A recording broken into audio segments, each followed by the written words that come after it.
Zap!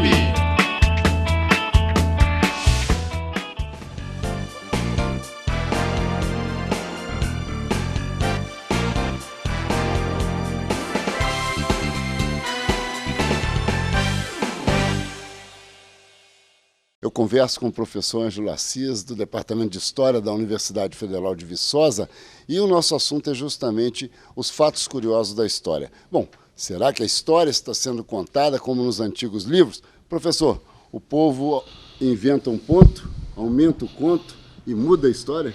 Embora a história seja uma ciência que estuda o passado, ela se reinventa a cada nova descoberta, a cada nova fonte que aparece, a cada novo pesquisador que tem uma ideia nova.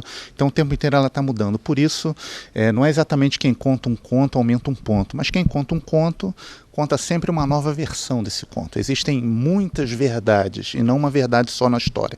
E é isso que hoje ela mostra para nós. Como que essa história é contada na universidade? Bom, na universidade a gente conta essa história de uma forma bem diferente do que normalmente a gente vê nos livros didáticos, né? Então aqui, ao invés de nós nos prendermos, como acontece nos livros, a cronologia, a valorização de determinados heróis ou de determinados fatos, a gente está muito mais preocupado com a forma como se faz a ciência histórica. Então discutir as teorias, como os historiadores ao longo do tempo vão lidando com os fatos, vão reinterpretando esses fatos, as correntes históricas, né? Então tudo isso ao longo dos 4 anos de formação do nosso aluno permite a ele ter um embasamento que depois o transforme naquilo que a gente espera, que é um cidadão e, mais do que isso, um professor crítico, que saiba olhar um fato, analisar, criticar e buscar informações acerca dele. Mas a história ela é feita de homens, né? Então esses homens, como todos nós, esses heróis ou não heróis, eles são cheios de vícios, de defeitos, de problemas, de coisas que muitas vezes a historiografia conhece, mas que até evita deixar transparecer para a população mais geral, para que isso não gere uma visão equivocada, né? Que a gente vê nos livros muitas vezes é maquiada. Então vou dar um exemplo claro que todo mundo conhece. Quando a gente vê, por exemplo, aquele famoso quadro do Dom Pedro I fazendo a independência do Brasil, vestido com uma roupa de gala em cima de um cavalo, com todo o seu exército ao lado, a população valorizando aquele momento, aquilo é uma construção, né? Aquilo é uma mitificação que se faz de um fato. Na verdade não foi daquele jeito, né?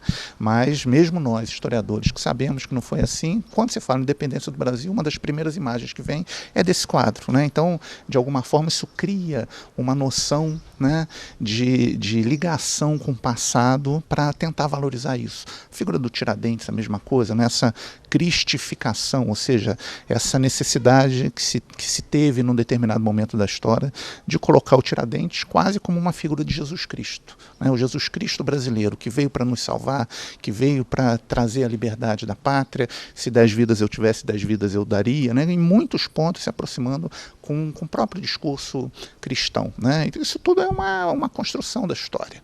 Aqui no Brasil nós não temos exatamente questões estruturais que nos levem a um arraigamento das questões nacionais, ou seja, o Brasil não passa por perigos de guerra, o Brasil não passa por ameaça de outros povos, por questões sociais aqui dentro que separem etnias diferenciadas, né? Então isso criou-se toda uma mentalidade de uma nação que se constrói através da mistura, da miscigenação, né? Então, por um lado, isso é muito positivo. Por outro lado, né, é claro que a nacionalidade, o nacionalismo brasileiro, ele sofreu um impacto nos últimos tempos, né? Não que se tenha deixado de ser brasileiro, o orgulho de ser brasileiro tenha diminuído, mas a forma de expressar isso foi se transformando, né?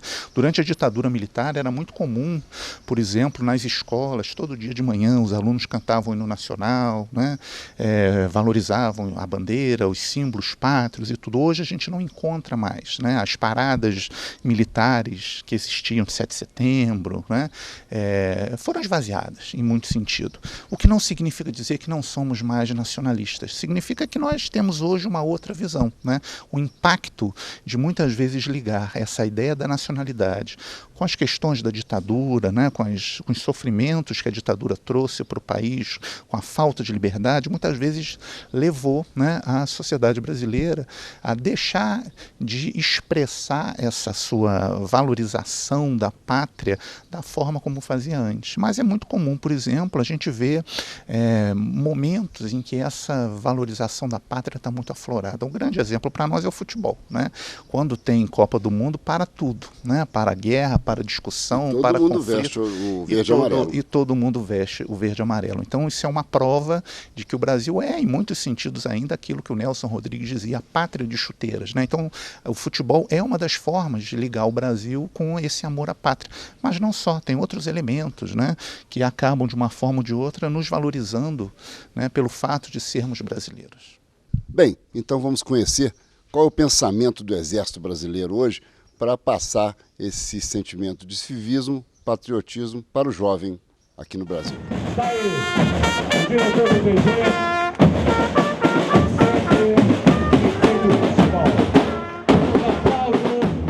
O Exército Brasileiro hoje, ele visa formar um cidadão mais completo, mais participativo, não só na sua comunidade, mas como no seu estado, no seu país, um cidadão com a mente mais aberta. Uma das tradições do Exército Brasileiro, das Forças Armadas, é cultuar essas datas, né? A proclamação da República, a independência do Brasil, essas datas, né, que unem o povo brasileiro num mesmo viés. No nosso entender, assim, tá difícil trabalhar isso, porque elas foram esquecidas. Com isso, foi esquecido também a cultuação dos nossos símbolos nacionais, né, como a bandeira nacional, o hino nacional, o brasão das armas e o selo nacional. Daqui eu enxergo sempre, na frente do Hotel Alfa, lá, tem a bandeira do Brasil perenemente hasteada, e aqui no tiro de guerra. Então, é importante, não que isso aí seja a finalidade da vida, mas é o símbolo que nos une e que lembra quem nós somos, né? Nossas origens, nossas riquezas, o que uniu, o que formou esse povo. Mochila bem pesada, pouca água no cantil, vencemos a batalha. Bom, nós vimos aí, professor, o Exército Brasileiro, a educação de caserna, disciplina acima de tudo. E agora vamos dar um passeio também lá no Centro Educacional, vamos ver como é que as professoras estão tratando desse tema na sala de aula. Esse estudo é feito através de contextualização, partindo da realidade do aluno, e também através de vídeos, né, de DVDs, através de fotos, através de internet. E o professor conduz, junto com o aluno, esse ensino para que o aluno tenha e saiba como é a história do Brasil. Com isso, nós também trabalhamos, neste contexto da história do Brasil, o nosso civismo, tá? Que esse civismo, ele é tratado na escola uma vez por semana, todas as escolas do município, os alunos cantam o hino de Viçosa e o hino nacional brasileiro. Isso tudo também contextualizado. Antes deles começarem a cantar o hino, né, eles fazem o estudo do hino, as palavras, né, o português, fazem um estudo histórico do hino, também voltado para a história do Brasil, e, consequentemente, uma vez por semana, cada escola escolhe o dia que quer, que melhor convém a ela, para poder fazer, né, o canto do hino, a reverência à nossa bandeira, a bandeira do Brasil, a bandeira de Minas Gerais e a bandeira de Viçosa. Para complementar todo esse estudo que é feito, esse trabalho que é feito durante o ano, né, na escola, no dia 7 de setembro, os alunos vão até a avenida para desfilar, para fazer a reverência à nossa bandeira. É um desfile que é feito por todas as escolas do município e cada ano a gente tem buscado um tema para esse desfile. O tema trabalhado ano passado junto, né, com o civismo foi a paz. Nós levamos para a avenida uma alusão, uma reverência à bandeira e à paz na nossa cidade e no Brasil.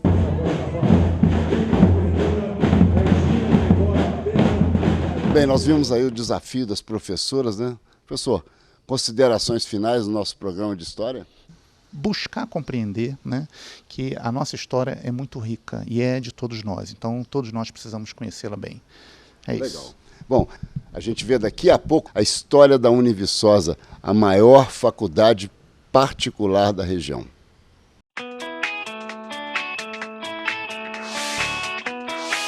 Zip Zap! Oferecimento Univiçosa, a maior faculdade particular da região.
Zip Zap! A Univiçosa oferece 15 cursos em 2 unidades. E agora, em 2014, a faculdade inicia o semestre com 1.000 novos alunos. Em 2000, o empresário Nelson Maciel reuniu um grupo de pessoas empreendedoras da região. Eles discutiram e deram início ao processo de criação de uma faculdade que pudesse contemplar novos cursos de graduação a serem oferecidos em Viçosa. Assim, entre os anos de 2000 e 2004, enquanto os documentos tramitavam no Ministério da Educação e Cultura, os idealizadores deste grande projeto montaram uma equipe que reuniu professores e os demais profissionais necessários para dar início, em 2005, às atividades acadêmicas, com 5 cursos: Medicina Veterinária, Farmácia, Enfermagem, Fisioterapia e Nutrição. Ainda em 2005, o MEC autorizou o curso de Psicologia, que foi iniciado em 2006. Em 2007, a Univiçosa abriu os cursos superiores e tecnológicos em Gestão Ambiental, Gestão de Empresas, Desenvolvimento para o Web e Redes de Computadores. No ano de 2008, foi criado o Programa de Pós-Graduação com especialização e MBA. Em 2010, foi a vez das Engenharias Ambiental e Química e no ano de 2012, a Engenharia Civil. No mesmo ano, a Univiçosa cria uma estrutura de negócios, a Univiçosa Empresarial.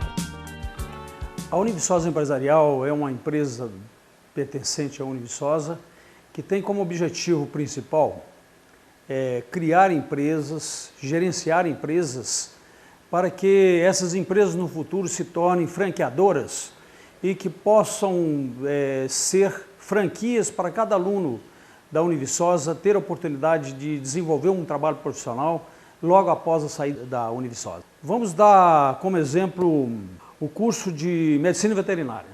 O curso de Medicina Veterinária, a Univiçosa Empresarial criou o Pet Shop, Unipet. Esse Unipet ele é uma empresa que está sendo desenvolvida dentro dos moldes mais modernos e mais equipados para que ela no futuro se torne uma franqueadora. O aluno, o médico veterinário, ao sair da Univiçosa no futuro, ele vai sair não só com o diploma, mas ele vai sair também com uma franquia para que ele possa trabalhar diretamente e ser um empreendedor sem necessidade de procurar empregos. Vai ter uma empresa, uma franqueadora, onde tem todos os processos necessários para se implantar com sucesso um pet shop. Entendo que a Univiçosa trouxe um grande crescimento para a nossa região. Vamos enumerar 3 aspectos. Por exemplo, a nível local, ela contribuiu para o crescimento da região, valorização dos imóveis, a criação de novos empregos diretos e indiretos, e isso contribuiu para o crescimento geral daquela região em torno da Univiçosa. O segundo aspecto é que a Univiçosa criou uma alternativa de capacitação profissional, de formação profissional, diferente daquela que a própria UFV oferece. E, além disso, os cursos de pós-graduação também específicos, diferenciados, trouxe oportunidade de crescimento profissional para um grande número de profissionais. Isso, com certeza, trouxe facilidades, crescimento cultural e econômico para a nossa região.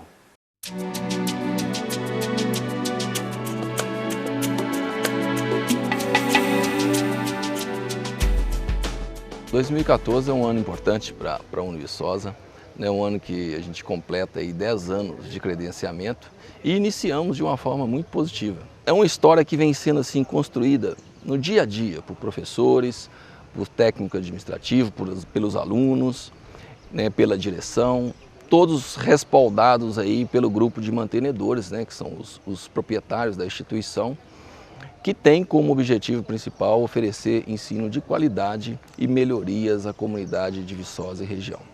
Olha, para manter essa estrutura, para abrigar 15 cursos, como é que funciona isso e que estrutura vocês têm para isso? Só consegue se tiver realmente um planejamento estratégico bem elaborado, porque o crescimento da infraestrutura ele tem que ser planejado para acomodar esse número, né? Como eu disse, nós saímos de 2005 de 300 alunos e hoje nós temos mais de 3.500 alunos em 2014, então é um crescimento de 10 vezes mais. Isso tudo é feito com um planejamento estratégico e um planejamento bem elaborado para que a infraestrutura, salas de aulas, laboratórios, tudo, né, de forma adequada para proporcionar aos alunos um ensino de qualidade. Para que vocês tenham uma ideia, nós acabamos de fechar agora o planejamento de 2014 a 2018. Né? E nesse PDI, Plano de Desenvolvimento Institucional, consta que a Univiçosa vai oferecer mais 8 cursos. Então tudo isso é baseado num planejamento para que a coisa realmente funcione bem. E a gente acredita, até pelo reconhecimento deste ano, que, né, a população de Viçosa e região, não só de Viçosa e região, porque nós recebemos alunos hoje do Brasil inteiro, está reconhecendo o trabalho da instituição. E interessante que essa estrutura também atende ao público externo. Ah, com certeza. Nós temos hoje vários serviços prestados para a população de Viçosa. Então, a título de exemplo, nós temos o curso de veterinária, de medicina veterinária. Ao mesmo tempo, nós temos o Hospital Veterinário e o Unipet, que são serviços relacionados à medicina veterinária, que presta serviço à população. Além de prestar serviço à população, complementa a formação dos nossos alunos. O que eles aprendem em sala de aula, eles praticam lá fazendo estágio, juntamente com o seu professor, seu orientador de estágio. Então, não só veterinário, nós temos uma clínica integrada que presta serviço de nutrição, de farmácia, fisioterapia, enfermagem. Temos o SEAJUG, que é o Serviço de Assessoria Jurídica Gratuita, que também presta serviços na área jurídica, né, via o curso de Direito, para a população carente, que não tem acesso, né, aos escritórios de advocacia. Olha, a área de convivência maravilhosa, né? Eu acho isso muito importante dentro de uma instituição. Acho que dá aquele momento da descontração. Fala um pouco disso para mim. Então, é um momento assim que realmente os alunos descansam, né, entre uma aula e outra. E além disso, a gente tem a Multiquinta. A Multiquinta acontece a cada 15 dias, que são eventos de natureza cultural, de lazer. Enfim, é um local que eles realmente descontraem para voltar para a aula com as energias renovadas. Assim é a Univiçosa, um lugar de oportunidades. Visite para conhecer www.univicosa.com.br e daqui a pouco tem VJs para você.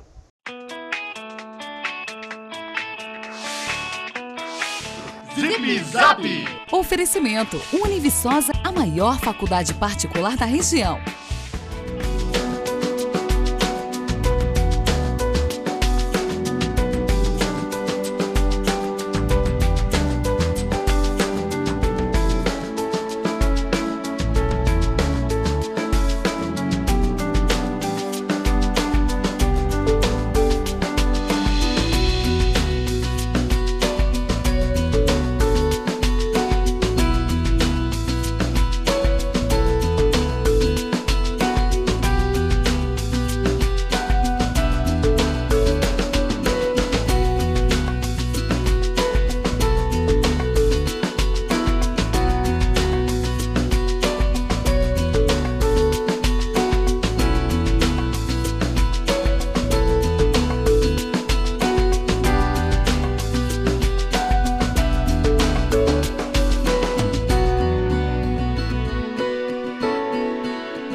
Zip Zap!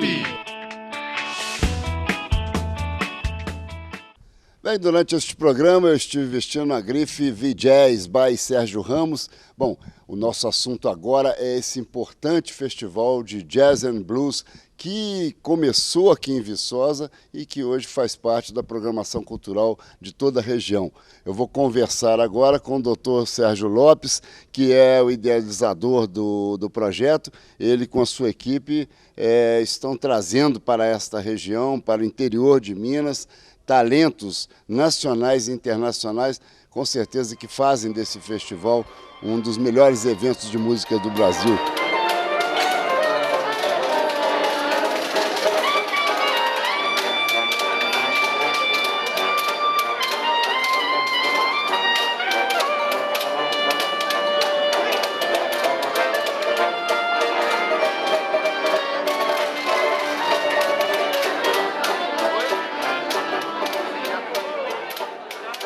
Bom, Serginho, queria que você contasse para a gente como é que isso tudo começou. Na verdade, isso tudo começou pela paixão pela música, e quando eu vim de estudos em outros estados, voltei para Viçosa em 2001, o que eu observei? Que a cidade ela merecia um evento cultural que a gente pudesse trazer oportunidade, né, para as pessoas que estão no interior, que normalmente não têm acesso a shows internacionais, a shows nacionais diferenciados que normalmente só acontecem na capital. E chegando aqui, eu tive a sorte de reencontrar um amigo de infância, que é o Amaury Rocha, que é uma pessoa que já tinha uma bagagem nessa área de produção cultural, na área de leis de incentivo à cultura.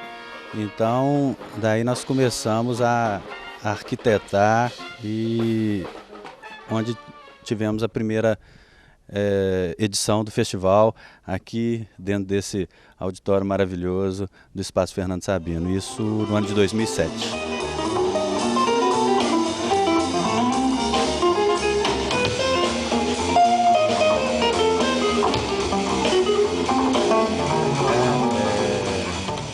É o que você disse, né? As pessoas veem o evento tomando uma proporção grande atualmente e pensam, né, na facilidade, mas como tudo na vida, nada é muito fácil e a gente tem que ter dedicação, você tem que ter foco, né? Então essa determinação, esse foco que está fazendo uma coisa que não é muito comum, que é um evento que foi criado no interior, ele está começando a ganhar força em cidades maiores, e onde até ano passado nós chegamos a fazer o lançamento do festival em Belo Horizonte, numa das maiores casas de evento em Belo Horizonte, que é o Sesc Paládio, onde numa terça-feira nós colocamos 1.200 pessoas dentro do Sesc Paládio, que é um espaço que cabe 1.300. Então, realmente a coisa está tomando uma dimensão. E depois desse lançamento em Belo Horizonte, o festival tomou uma proporção ainda maior, que eu te confesso que a gente nunca esperava que ia alcançar. Bom, parabéns. Olha, nesses 7 anos de festival, que o V-Jazz está comemorando aí 7 anos, quais são os momentos que você destaca? O destaque inicial foi realmente a gente fazer a primeira edição e com um artista internacional e com um artista de peso, que foi o Stanley Jordan.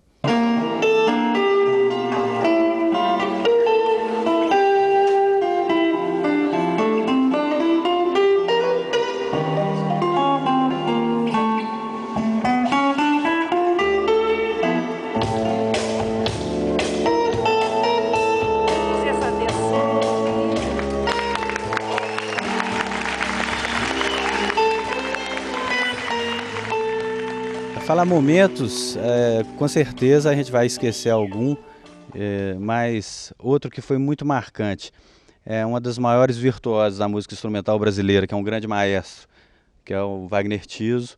Ele fez um show brilhante aqui também em 2010.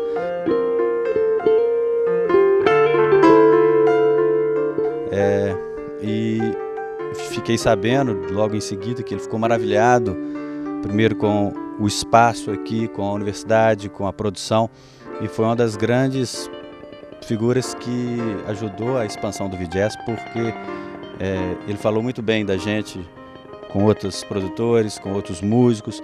Então eu acho também esse foi um marco, a vinda do Wagner Tiso aqui. Um momento muito especial foi quando eu tive a ideia de fazer o evento na Estaçãozinha. Que estava praticamente abandonada, né, sem evento algum. Na época não havia pavimentação ainda na linha, era areia, era terra, mas eu insisti para a gente fazer, insisti. Como é que é tirar essa música, que ainda é considerada uma música de elite, vamos dizer assim, né? Porque nos Estados Unidos nasceu na rua, mas aqui ainda é uma música de elite e tal, levar essa música para a praça, onde que a gente tem outros ritmos aí que o povo gosta mais, né? O meu objetivo desde o início foi exatamente trazer uma música que não é ofertada fácil, porque infelizmente, né, ela não tem espaço nas rádios, ela não tem espaço nos grandes programas de TV de grande audiência. Então, ela teoricamente é considerada uma música de elite porque o acesso a ela não é fácil. Se você quiser assistir um show internacional, por exemplo, o Stanley Jordan, você tinha que ir nas grandes cidades e pagar ingressos caros, né? Gilberto Gil fala uma coisa maravilhosa, ele gravou um CD, não lembro que ano que foi, o CD chama Sol de Oslo. Ele tem uma música que chama o Rap. E ele fala que o povo sabe o que quer, mas o povo quer o que não sabe. E cada vez mais a tendência é que o festival seja sempre o mais aberto possível. E quando a gente fizer algum evento que houver necessidade de um ingresso, que seja a preço popular, igual na nossa última edição, o ingresso era R$20 para você assistir um grande show de um artista, instrumentista nacional de nome, e depois um show internacional. Então, se você for ver, realmente é um ingresso bem acessível, mas a tendência é que esse ingresso nem exista mais, porque a gente quer cada vez mais os shows gratuitos para exatamente ir infiltrando cada vez mais a cabeça das pessoas com uma oferta cultural diferente. Bom, legal. Vamos curtir um pouquinho, então, alguns momentos desse V-Jazz 2013, grande festival de blues and jazz aqui do interior de Minas. V-Jazz and Blues Festival.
Legal, nós só temos a agradecer você e a sua equipe por trazer esse festival maravilhoso aqui para a nossa região.